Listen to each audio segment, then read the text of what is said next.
My name is Diane Kaufman. I'm 66 years old. I want to tell you about a particular Thursday, about 14 months into retirement. Nothing bad happened on this Thursday.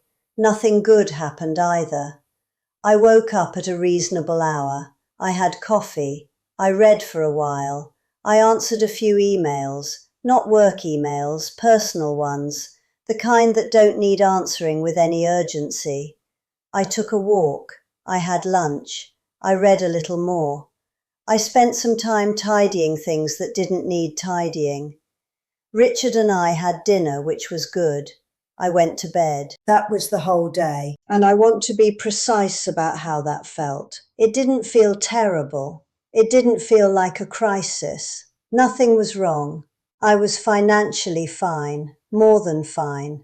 We had the structure in place, the savings, the arrangements that go with the kind of retirement you plan carefully for years. No mortgage worry, no fixed income pressure, no need to be anywhere or do anything for anyone specific. Everything was by any reasonable external measure in order. And I sat in bed that night and thought, I don't know what I did today. Not in the sense of forgetting, in the sense of, I can't tell you what the day was for. I'd had 35 years of knowing exactly what the days were for. I built things. I connected people. I made decisions that had actual consequences. I was, for 3.5 decades, someone who the day needed, someone the phone called and the calendar filled and the work required in a way that was demanding and sometimes exhausting and always, always meaningful in the clearest possible way. And then I wasn't. And the days kept coming anyway. And at some point they started to blur together into a pleasant, comfortable, extremely well-appointed nothing. That's the trap I want to talk about. Not the dramatic version of struggling in retirement. The quiet version. The version where everything looks fine from the outside and you can barely name what's wrong from the inside. There's a version of this story where I look self-aware and composed and handling it gracefully.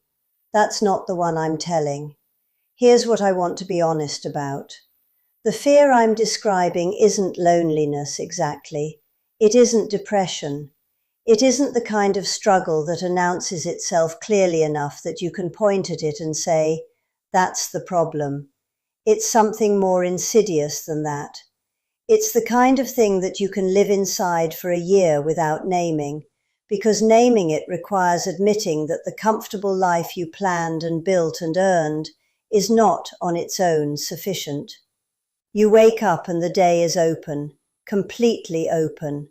And that feels at first like freedom, like something you earned, like the reward for decades of the other kind of days, the kind where the day needed things from you before you'd had your coffee. And then somewhere in month 10 or month 12, the openness starts to feel like something else, like a field with no boundaries.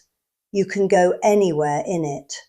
And because you can go anywhere, you don't go anywhere in particular. You orbit, you fill, you exist. And existing has a specific feeling when you've spent your adult life building. It feels like standing still in a current that used to carry you somewhere and discovering the current is gone. Not a crisis, not something you'd describe as suffering, just stillness. A particular kind of airless stillness, and you weren't built for stillness, not this kind. I'm not going to give you a program for this. I don't do programs. What I can tell you is what I noticed, what I didn't want to admit, and what actually shifted, slowly, imperfectly, over the course of about a year, and what I think is still shifting. Richard would say I'm still in the middle of it. He'd be right. He's usually right about the things I'm still in the middle of, which is one of the more useful things about being married to someone who pays attention. The blazer is the thing I keep coming back to. This was maybe 8 months into retirement. I was getting dressed for what I was certain was a business dinner. I had it in my calendar. I'd been looking forward to it, a dinner with a woman I'd known for years, someone interesting, the kind of conversation I'd built my social life around for 3 decades. I put on the blazer, the good one. I checked the time. I was ready. I went to the calendar to find the restaurant address. The dinner had been 3 weeks ago. I'd written it in the wrong week. I'd missed it 3 weeks ago and apparently moved on without processing that I'd missed it. And now I was standing in my bedroom, blazer on, fully prepared, with nowhere to go and nothing happening on the other end. I stood there for about 10 minutes, not because I couldn't figure out what to do next, because I was trying to understand what the 10 minutes meant. I'd built an entire version of myself around going places and being needed at the other end. And here was Tuesday, and there was nothing on the other end, and the blazer was perfect and completely pointless. I sat down on the bed. I laughed a little. Then I was quiet for a few minutes. Then I took off the blazer and hung it back up, carefully, which tells you something about where I was. That was when I understood what the word transition actually means. Not the date you write in the calendar, not the end of career celebration and the carefully worded announcement and the handoff you manage down to the last detail. Transition is a Tuesday in a blazer with nowhere to go, and the vertiginous understanding that you have to figure out what to be dressed for now. That's when the real question opened, not the planning question, the identity question. And it was a harder question than anything I prepared for. So I want to go through 4 things I noticed about the trap of just existing, how it forms, how it holds, and what it actually takes to get out of it. Not as instruction, as one person's account of being in it and slowly not being in it anymore. The first thing, just existing doesn't feel like a problem when it starts. It feels like rest. It looks like leisure. From the outside, and I was getting this from friends, from Sophie when she called to check in, even from Richard who was watching carefully without saying much, it looked like I had finally learned to slow down. Like I'd found the pace I was supposed to have had all along. And in the first months, that reading was close to accurate. I needed to slow down. I'd been moving at a particular velocity for decades, and the deceleration was real and in some ways genuinely good. I slept better. I ate better. I was present in conversations in a way I hadn't been when there were always other things pulling at my attention. I went to dinners and actually listened instead of running the next day's list in parallel. That's real. I don't want to dismiss it. But deceleration has an end point, and I passed that end point without noticing. I went from decelerating to drifting, and drift looks a lot like rest from a distance. The view from the outside doesn't change much when you cross that line. Only the view from the inside does. The specific thing I noticed, and this took me longer than I'd like to admit, was that I had started building routines whose only function was to fill time. Careful, pleasant, entirely empty routines. Morning coffee in a particular chair, walk at a particular time, errands that could wait indefinitely but that I ran anyway because they gave the morning a shape. I was very good at making a day look occupied. I'd always been good at that, but before there had been something behind the occupation. Now there was just the structure, holding up nothing. One particular Thursday, I sat at the end of one of those days and realized I couldn't tell you what I'd done with it. Not in the forgetting sense, in the sense of what was today for, and I didn't have an answer. That was the first signal.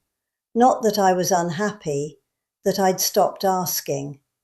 The The second thing, the routines that protect you from the question become harder to see the longer you have them. Here's what I mean by that. When you build a working life over 35 years, you develop routines that are in service of something.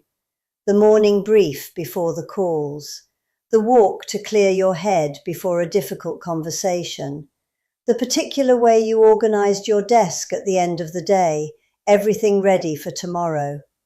The routines were scaffolding. They existed to support something that was being built. In retirement, the scaffolding remained. I kept the morning walk.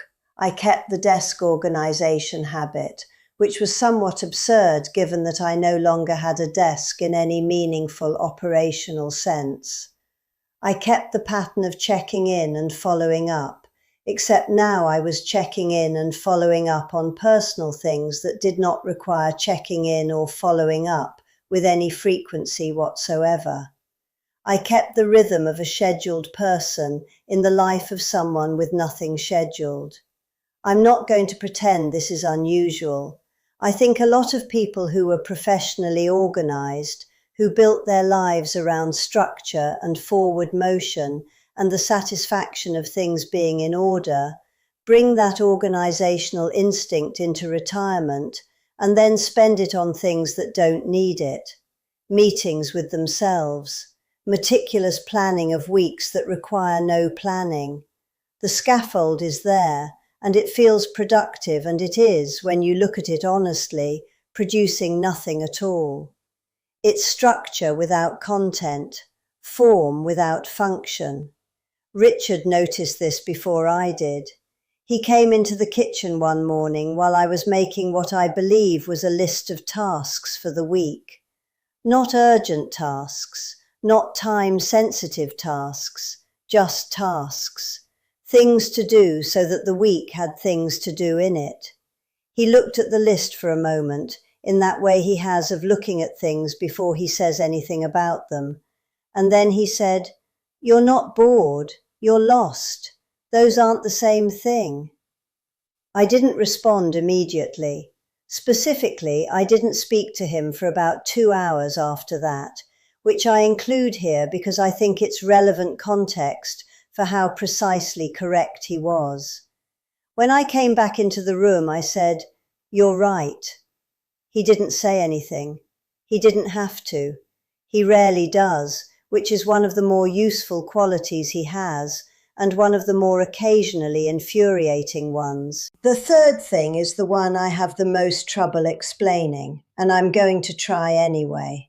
Just existing in retirement is a trap that's easier to stay in than to get out of, not because it's comfortable, though it is comfortable, but because getting out of it requires admitting something that's hard to admit. It requires admitting that the work wasn't just what you did. It was, in a significant way, who you were. And when you stop doing it, the question of who you are is not automatically answered by what you've accumulated, or where you live, or how the days look from the outside. It's just there, open, requiring an actual answer. I was 65 years old when I had to ask myself, in a serious way, who I was without the work. I'd built 3 businesses. I'd helped dozens of other women build theirs. I'd been for 3.5 decades the person you called when something needed to be figured out. That was not a job description. That was Diane Kaufman. And in retirement, without the calls and the decisions and the problems that needed solving, I didn't know how to finish the sentence. I am what? I'm retired. That's a status, not an identity. Here's what I actually think happened. I'd been so focused on the financial and structural preparation for retirement, the planning that I was good at, the kind I could execute and check off a list, that I'd avoided the harder preparation, the question of what I was going to be for after the work stopped. My mother, Miriam, she was elegant in a way I've spent my whole life trying to understand and largely failing to replicate. She never ran a business, never managed anything external in the way I did. She ran a household, raised 2 children, and was always, in some quality I can't precisely name, entirely herself. She knew what she was for. The question never seemed to be open for her. I think about that sometimes, whether what I built was partly a way of avoiding the question she'd already answered. I'm not sure I'd have built the things I built if I'd had her kind of certainty about herself. I don't know. But it's the kind of thing you find time to think about when you're sitting in a very comfortable chair on a Thursday with nowhere to be. The fourth thing, getting out of the trap, requires building something, not scheduling something. And I want to be careful here because I'm not talking about staying busy. I know what busy looks like. I spent 35 years being busy. Busy is not the answer. Busy in retirement can actually be one of the more sophisticated ways of staying in the trap because it has the feeling of motion without the reality of direction. I've been busy in a way that produced nothing, and I've been making things in a way that felt quiet and produced something real. Those are not the same experience, and I want to be honest about the difference. What I mean by building is something that has actual stakes, something where the outcome is genuinely not predetermined before you start, something that requires you to show up and think and produce something that wasn't there before you began, and where whether it's good or not matters in a way you can feel. Sophie called me one afternoon. She was somewhere in the middle of a difficult decision about her own business, thinking out loud the way she does, which is efficient and occasionally exhausting in a way I recognize because it is exactly how I think out loud. And at the end of the conversation, she said, almost in passing, "Mum, when are you going to start making things again? You're better when you're making things." I didn't respond immediately. I said something non-committal and got off the call. And then I sat with it for several days, which is what I do with things Sophie says that are uncomfortably accurate. Because she was right. I am better when I'm making things. I always have been. The work I did for 35 years was a form of constant making connections, making decisions, making something exist that hadn't existed before. And I'd given that up and replaced it with very elegant nothing. This channel was part of what came next.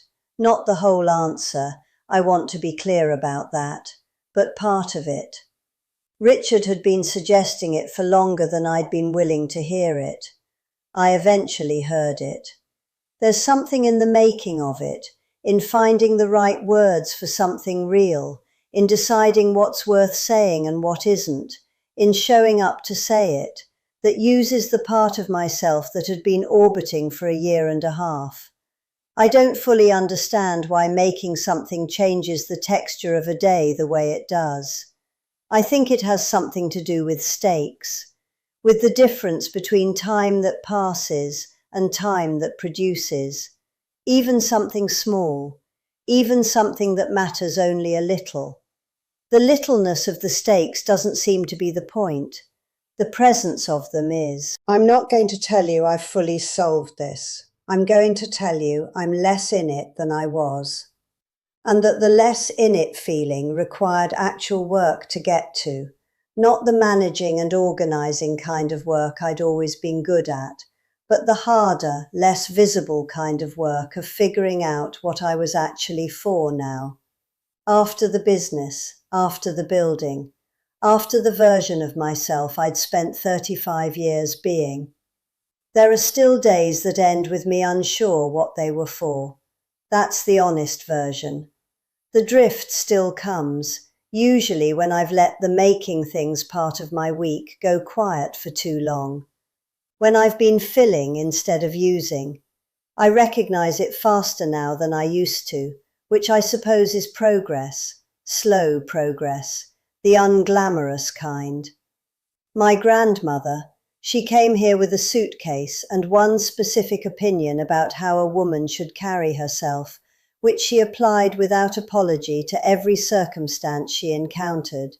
She used to say that the worst thing a woman could do was disappear while still being present. She said it about something specific to her time and the particular circumstances of the women she knew. But I've come to think she meant it about something larger, about the trap of being physically present, materially comfortable, structurally fine, and fundamentally absent from your own life, orbiting your own days instead of living in them. I'm not saying I've left that trap entirely. I'm saying I know what it is now, and knowing what it is most days is the beginning of doing something about it. The difference between a day I've used and a day I've orbited, just that, has been worth more than I expected it to be. If any of this landed for you, leave a comment. What I specifically want to know: was there a moment when you recognized you'd been existing rather than living? A particular day or situation where you understood the distinction from the inside, not just intellectually? The moment when you looked at your own week and couldn't account for it in any way that felt honest? I ask because I think this is under-talked about for women specifically. There is a great deal of content about the financial side of retirement, the savings and the structure and the fixed income calculations. There is content about health. There is content about the logistical side of the transition.